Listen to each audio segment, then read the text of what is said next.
We'll discuss the environmental impacts of golf courses. So why should we discuss golf courses? I've included a map that showcases the concentration of golf courses in the United States alone.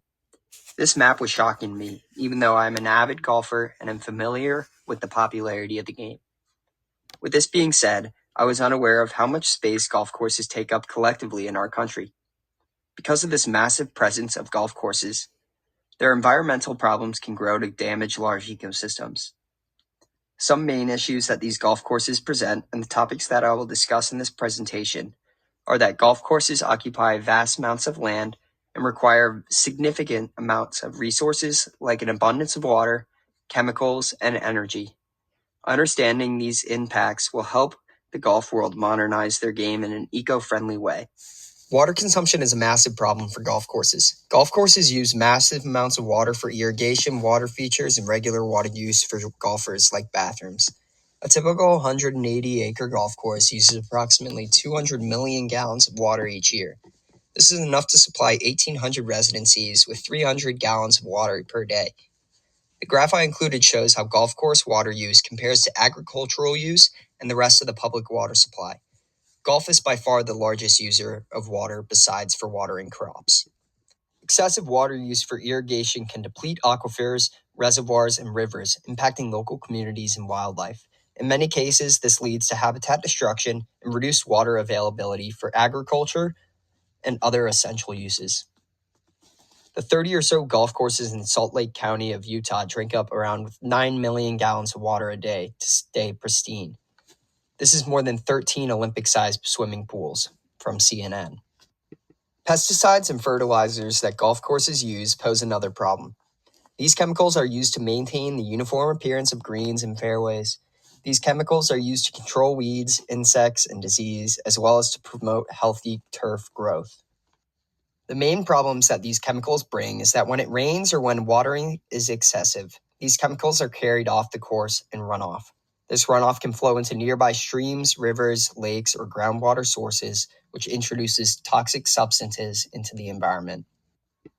This affects aquatic life because chemical runoff contaminates water bodies, which harms fish, amphibians, and other aquatic organisms. Many of these species are highly sensitive to changes in water quality. This also causes an ecosystem imbalance, where excess nutrients from fertilizers, particularly nitrogen and phosphorus, lead to eutrophication, where water bodies become overly enriched with nutrients. Golf courses also bring problems with land conversion. The construction of golf courses often involves the clearing of forests, wetlands, or grasslands to create space for fairways, greens, and other facilities. These areas are typically rich in biodiversity and serve as critical habitats for a wide range of plants and animal species. The massive land conversion necessary for building golf courses impacts biodiversity through habitat loss and fragmentation. Habitat loss is linked to golf courses because they replace natural ecosystems with manicured lawns, which displaces native wildlife and destroys nesting, breeding, and feeding grounds. Fragmentation is the same, because even when patches of natural areas are left behind, they often become isolated, making it difficult for species to migrate or sustain healthy populations. Greenhouse gas emissions are also linked heavily to golf courses. Golf courses require frequent maintenance using fuel-powered mowers, golf carts, and other machinery to maintain the manicured appearance of greens, fairways, and roughs.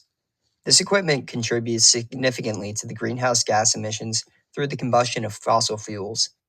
The production of synthetic fertilizers is energy intensive and releases large amounts of carbon dioxide and other greenhouse gases during manufacturing. The graph I have included here shows the carbon balance between emissions and sequestration.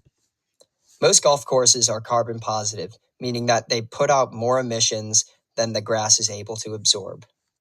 The following video is from the Sentosa Golf Club in Singapore, describing their recently changed practices related to their carbon emissions. They became the world's first carbon-neutral golf course. We started this because it was the right thing to do. If we don't all change the way we're doing our business, running our lives, and start putting sustainability first, the reality is all around us. 4 years ago, we started measuring our carbon footprint. and it made us a lot more aware of our business. And that allowed us to invest in becoming carbon neutral.